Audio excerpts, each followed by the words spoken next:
The year was 1960. The Cold War was at its absolute freezing point. The world was divided into two silent, staring giants, the United States of America and the Soviet Union. But while the ground was frozen in a political stalemate, the sky was burning. For years, the American Central Intelligence Agency had relied on a single machine to keep watch over the Iron Curtain, the U-2 Dragon Lady. It was a glider-like aircraft flying at 70,000 feet, believing it was ghosts in the sky. American strategists were confident. They believed that Soviet radar couldn't track it, and Soviet missiles couldn't reach it. They believed that at that altitude they were untouchable. They were wrong. On May 1, 1960, the illusion of American invincibility was shattered. A Soviet S-75 Dvina missile roaring with vengeance tore through the skies over Sverdlovsk. It didn't just destroy a U-2 spy plane. It destroyed the West's sense of security. The pilot Francis Gary Powers was captured. The wreckage was paraded in Moscow.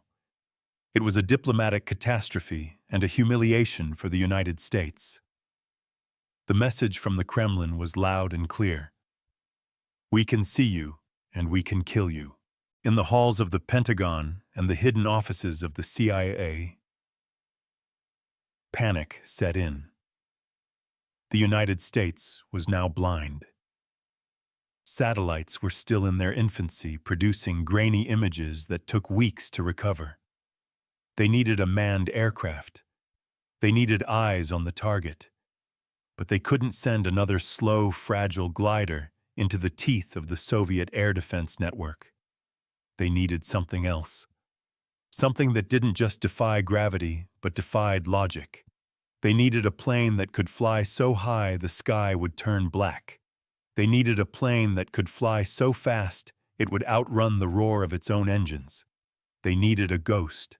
And to build a ghost, the CIA turned to the only place on Earth where the laws of physics were treated as mere suggestions, the Lockheed Skunk Works in Burbank, California, and its legendary leader, Clarence Kelly Johnson. Kelly Johnson was not just an engineer.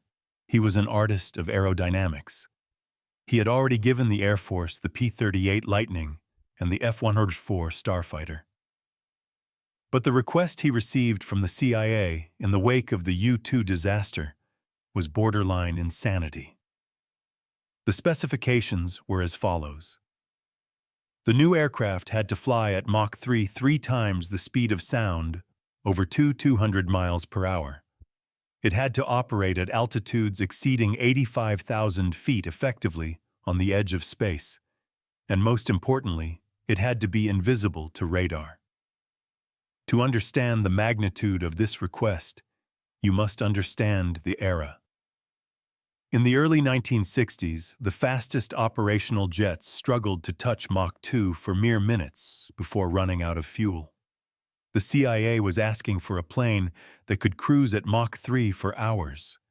It was like asking a sprinter to run a marathon at world record speed without stopping for breath. Kelly Johnson looked at the impossible requirements. He didn't flinch. He gathered his team, a small, secretive group of the most brilliant engineers in American history, and opened a project file named Archangel. The first problem they faced was not speed. It was heat. When an object moves through the atmosphere at 2,000 miles per hour, the air doesn't flow over it. The air is smashed out of the way. The friction is cataclysmic. The engineers calculated that the nose of the aircraft would reach temperatures of 600 degrees Fahrenheit. The areas near the exhaust would soar to 200 degrees. This presented a catastrophic materials failure. The standard material for aircraft construction was aluminum. It was light, strong, and well understood. But aluminum loses its structural integrity at 300 degrees. If they built the Archangel out of aluminum, the plane wouldn't just fail, it would melt into a streak of molten metal before it even completed its first mission. The team looked at steel.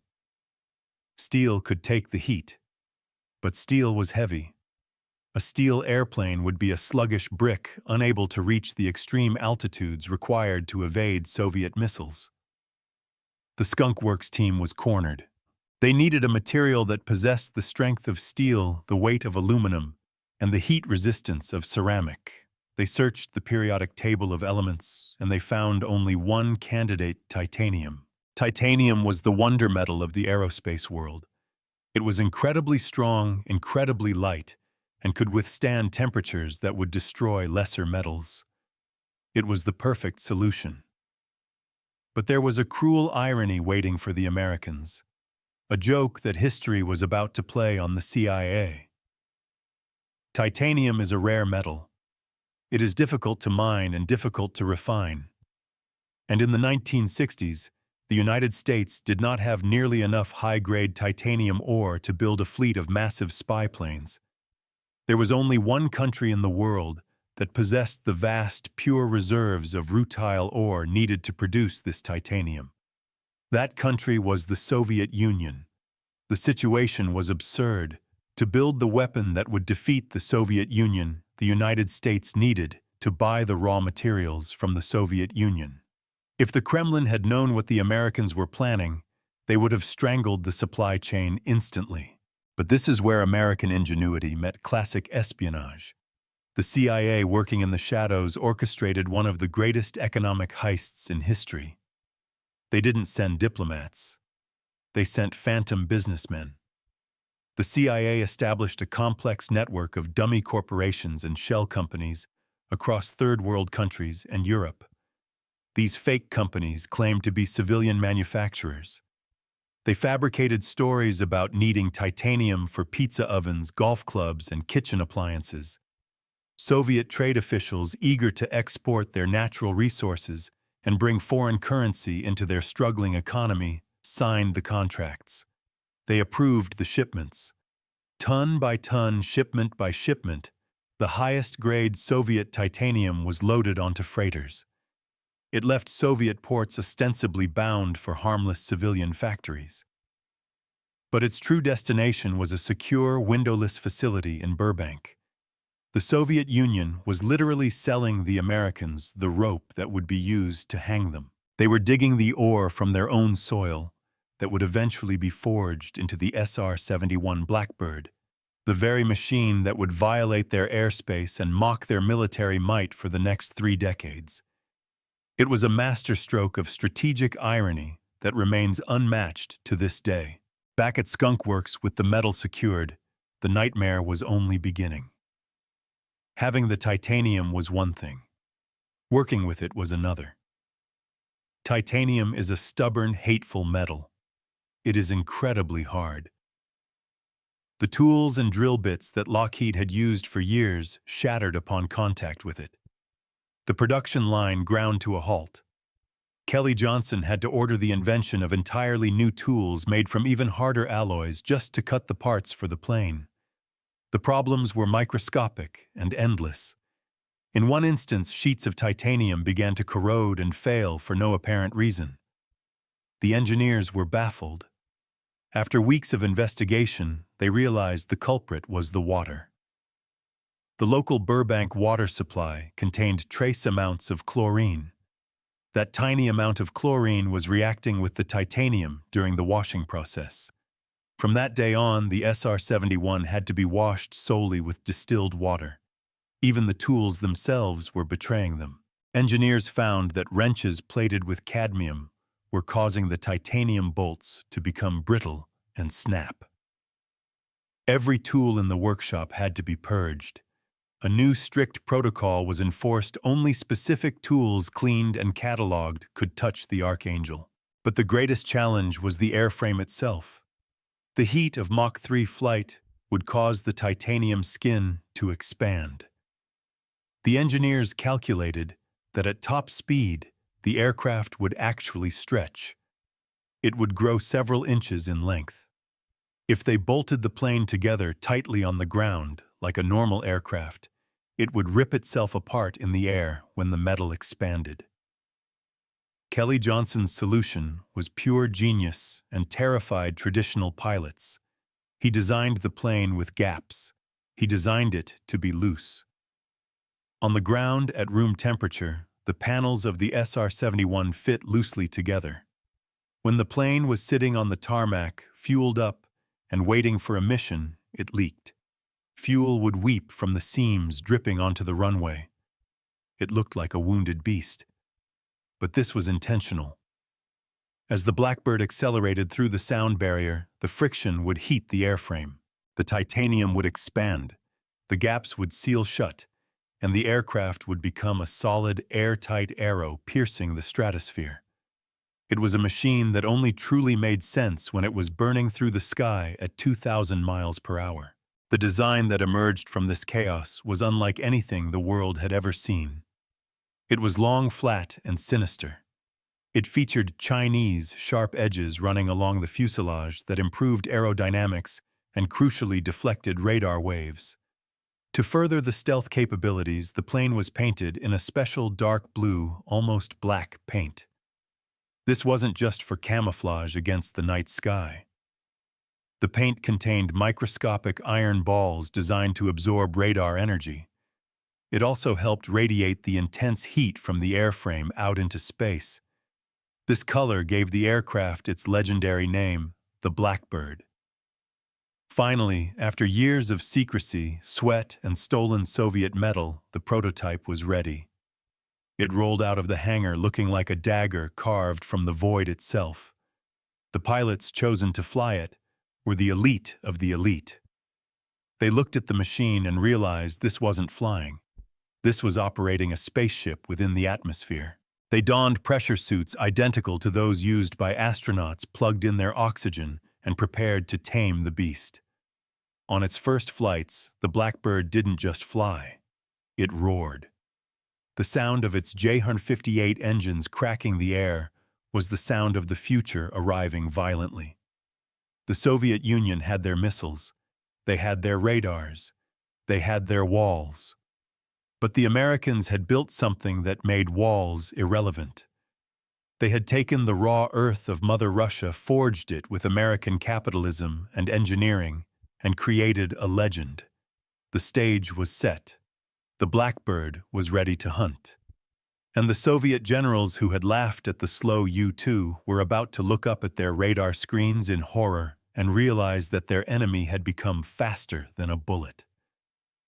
But to achieve this speed, to sustain Mach 3 flight, the Blackbird needed a heart as unique as its skin. It needed an engine that defied the conventions of jet propulsion. A mechanism so complex, so powerful, and so terrifying that it would turn the very air into fire. To power a machine that outruns missiles, standard engineering was not enough. You needed a miracle of thermodynamics. Enter the Pratt & Whitney J-158. To this day, it remains one of the most remarkable engines ever built by human hands. It was not just a jet engine, it was a mechanical transformer. You see, a normal jet engine works by sucking in air, compressing it, mixing it with fuel, and igniting it. But at Mach 3, the air entering the engine is moving so fast that it would normally blow the flame out like a candle in a hurricane. Furthermore, the shock waves created at that speed would destroy the compressor blades. The solution was the inlet spike. If you look at the front of the Blackbird's engines, you see a massive sharp cone pointing forward. This wasn't just for decoration. It was a computer-controlled aerodynamic spear. As the plane accelerated, this spike would retract inches backward into the engine throat. Its job was to capture the supersonic shock wave and position it perfectly inside the inlet, slowing the air down from Mach 3 to subsonic speeds in a fraction of a second before it hit the engine blades. It was a violent, chaotic process that the pilots called riding the tiger. But the true genius of the J-158 happened once the air was inside. At low speeds, it acted like a normal turbojet. But as the Blackbird pushed past Mach 2, the engine literally changed its internal plumbing. Massive bypass pipes would open up, diverting the air around the core of the engine and dumping it directly into the afterburner. Essentially, at top speed, the J-158 stopped being a jet engine and transformed into a ramjet. The faster the plane flew, the more efficient the engines became. At Mach 3.2, the engines were generating 160,000 horsepower. It was the only aircraft in history that actually got better fuel mileage the faster it went. While Soviet engines were screaming for mercy at their limits, the J-58 was just getting warmed up. Starting these beasts was an event in itself. You couldn't just flip a switch in the cockpit. The J-58 was too massive, the oil too thick. To wake the Blackbird, the ground crew had to wheel out a start cart, a machine that contained not an electrical starter, but two massive Buick Wildcat V8 racing engines. That's right. To start the most advanced aircraft in the world, they used American muscle car engines. The deafening roar of two unmuffled V8s screaming at redline was required just to spin the J-58 turbine up to speed. It was a symphony of American horsepower, the raw, guttural roar of 1960s muscle cars, waking up the high-pitched, demonic scream of the future. Once the turbines were spinning, it was time to light the fire. But you couldn't use a spark plug. The fuel JP-7 was so stable that a spark wouldn't ignite it. So the engineers used a chemical called triethylborane, or TEB. TEB is a pyrophoric liquid, meaning it explodes instantly upon contact with oxygen. When the pilot moved the throttle to the start position, a shot of TB was injected into the burner cans. The result was a flash of bright green flame, the signature of the Blackbird. The pilot only had 16 shots of TB on board, 16 chances to light the afterburners. If they ran out, the mission was over. However, before the Blackbird could dash to the edge of space, it had to perform a dangerous dance, the refueling ballet. Because the titanium airframe leaked fuel on the ground, and because taking off with a full tank put too much stress on the tires, the SR-71 almost always took off with a light fuel load. Its first destination was never the enemy. It was a tanker. This was one of the most terrifying parts of the mission.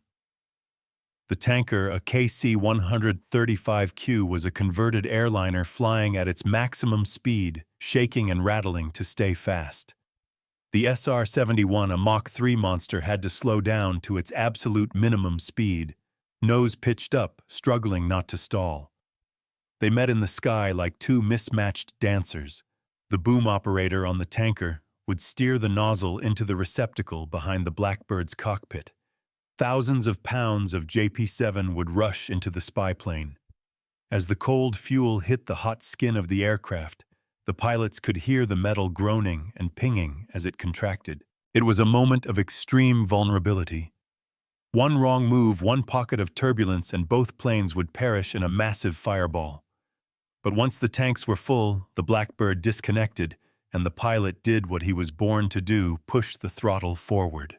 The sensation of acceleration in an SR-71 was unlike anything else. It wasn't a sudden kick. It was a relentless, crushing wave of power. As the pilot selected the afterburners, the green flash of the TEB ignited and the plane surged. They would climb and climb and climb, passing 40,000 feet where airliners fly, passing 60,000 feet where most fighters stall, passing 80,000 feet. At this altitude, the environment is lethal. The air pressure is so low that human blood boils at body temperature. If the cockpit depressurized, the pilot would be dead in seconds. That is why SR-71 pilots didn't wear flight suits. They wore full-pressure spacesuits, the same ones used by Gemini astronauts. They were essentially flying a spaceship within the atmosphere. Inside the helmet, all was silent. The roar of the engines was left far behind, unable to keep up with the speed of the aircraft. Outside the thick quartz windows, the sky changed. The familiar blue faded into a deep, dark indigo, and finally, a stark, starry black. Below them, the world was no longer a map. It was a globe. They could see the curvature of the Earth. They could see entire states, entire countries in a single glance. They were higher than 99% of the atmosphere, flying at the edge of the void. Inside the cockpit, the heat was growing. Despite the air conditioning blasting freezing air, the windows were radiating heat like an oven door. The titanium skin outside was glowing at 500 degrees Fahrenheit. The plane was physically stretching, the expansion joints groaning as the bird reached its full length. It was in this environment, this hostile alien domain, that the SR-71 did its work. Cameras specifically designed for this platform peered down through quartz windows. They could photograph a license plate on a car from 15 miles up while moving at 35 miles per minute. The resolution was so high, the coverage so vast, that in 1 hour, a single SR-71 could survey over 100,000 square miles of the Earth's surface. While the Soviet Union was bragging about their rockets and parades, the United States was quietly mapping every inch of their territory from a platform they couldn't touch. But the pilots knew that the silence of the stratosphere was a lie. They knew that down below, thousands of angry eyes were watching their radar screens. They knew that the bastards, the Soviet SAM operators, were tracking the blip. The pilots were intruders. They were violating the most heavily defended airspace in history, and sooner or later, the red lights on the dashboard would start to flash. The warning tone would scream in their headsets, "Launch! Launch!" A missile was in the air. This was the moment of truth. In any other aircraft, the pilot would have to dive, turn dispense flares, and pray. But in the SR-71, the procedure was different. It was arrogant. It was simple. The pilot would check the fuel flow, check the speed, and then gently push the throttle just a little bit further. The instruction was clear: accelerate, and the Blackbird would obey. It would simply fly away from the missile. It was a race between a rocket and an airplane, and for 30 years the airplane won. The theory was proven. The engineering was sound. Now it was time for war. In 1968, the Blackbirds arrived at Kadena Air Base in Okinawa, Japan. The locals, seeing the strange snake-like shape taxiing on the runway, nicknamed it Habu, after a venomous pit viper found on the island. The pilots loved the name. They even wore patches on their flight suits featuring the snake. But for the communist forces in Vietnam and North Korea, the Habu was not an animal. It was a ghost that haunted their nightmares. Over the jungles of North Vietnam, the SR-71 began its operational career. The mission was simple but terrifying: fly directly over the most heavily defended cities in the communist world, take photos of their surface-to-air missile sites, and get out before they could kill you. It was here that the Soviet-made SA-2 missile, the weapon that had downed the U-2, met its match. During the Vietnam War alone, over 800 missiles were fired at Blackbirds. Not a single one found its mark. The pilots developed a rhythm to the danger. The RSO, or Reconnaissance Systems Officer, sitting in the back seat, would watch his electronic warfare screens. When a Soviet radar locked onto them, a warning light would flash. Then the launch. The pilots described seeing the missiles as bright orange dots rising from the jungle floor. They would come up fast, burning hard, desperate to catch the intruder. But the physics were always on the side of the Americans. The missile had to climb from 0 to 80,000 feet. By the time it reached the Blackbird's altitude, its fuel was exhausted. It was coasting. The SR-71, meanwhile, was powering through the stratosphere at 35 miles per minute. The missiles would often detonate thousands of feet behind the aircraft, creating a shockwave that bumped the plane like a pothole on a highway, but nothing more. The pilots would simply watch the orange dots fade away in the rearview mirrors, a silent testament to the superiority of American speed. But the closest calls came later. In 1981, over North Korea, pilot Maury Rosenberg was flying a routine pass when the North Koreans fired an upgraded SA-2. They fired it head-on. This was the deadliest scenario. The missile didn't have to chase them. It just had to meet them. Rosenberg saw the smoke trail rising directly in front of his canopy. The closing speed between the jet and the missile was over Mach 6. There was no time to think. Rosenberg dipped the nose of the Blackbird slightly and then pulled up hard, executing a high-speed maneuver that no other plane could survive. The missile, unable to adjust its course against the thin air, flew right past them, exploding just seconds later. The shock wave was so violent it threw the massive aircraft sideways, but the titanium bird held together. They returned to base, shook hands, and the next day they were ready to fly again. The ultimate test came in 1986 during Operation El Dorado Canyon. The United States was striking Muammar Gaddafi's Libya. After U.S. Air Force F-111s had bombed targets in Tripoli, the SR-71 was sent in to assess the damage. The Libyans were awake, they were furious, and they had their fingers on the triggers of the latest Soviet missile systems. As the Blackbird, piloted by Brian Schul and Walter Watson, crossed the line of death into Libyan airspace, the sky erupted. The Libyans fired everything they had. It wasn't just one or two missiles. It was a barrage. Inside the cockpit, the threat warning panel lit up like a Christmas tree. The RSO called out the threats. They were bracketed. Missiles coming from the left, from the right, from below. Schul pushed the throttle past the stops into a range that wasn't even in the manual. The engines screamed, consuming fuel at a rate that would drain a swimming pool in minutes. The Mach meter climbed. 3.2, 3.3, 3.4. The Blackbird was flying faster than it had ever been designed to fly. It was outrunning the very shockwaves it created.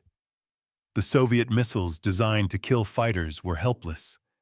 They climbed, they sputtered, and they fell back to earth. The Blackbird exited Libyan airspace untouched, having proven once and for all that speed is the ultimate armor. By the late 1980s, the Soviet Union introduced the MiG-31 Foxhound, a massive interceptor designed specifically to kill the SR-71.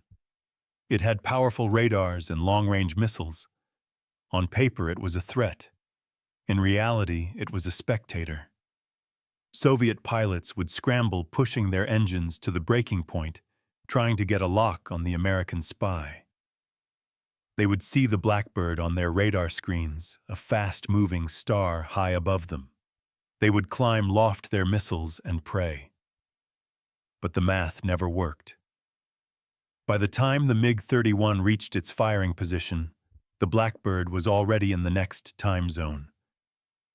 The Soviet pilots could only watch in frustration as the condensation trail of the SR-71 stretched out across the horizon, a white line drawn in the sky that said, "You cannot touch this." In 1990, the SR-71 was retired. Not because it was defeated, not because the Soviets caught up, but because technology had evolved. Spy satellites could now do the job without risking a pilot. But the Blackbird wasn't done breaking records. On its final delivery flight from Los Angeles to Washington, D.C., the SR-71 decided to give the world one last demonstration of American power.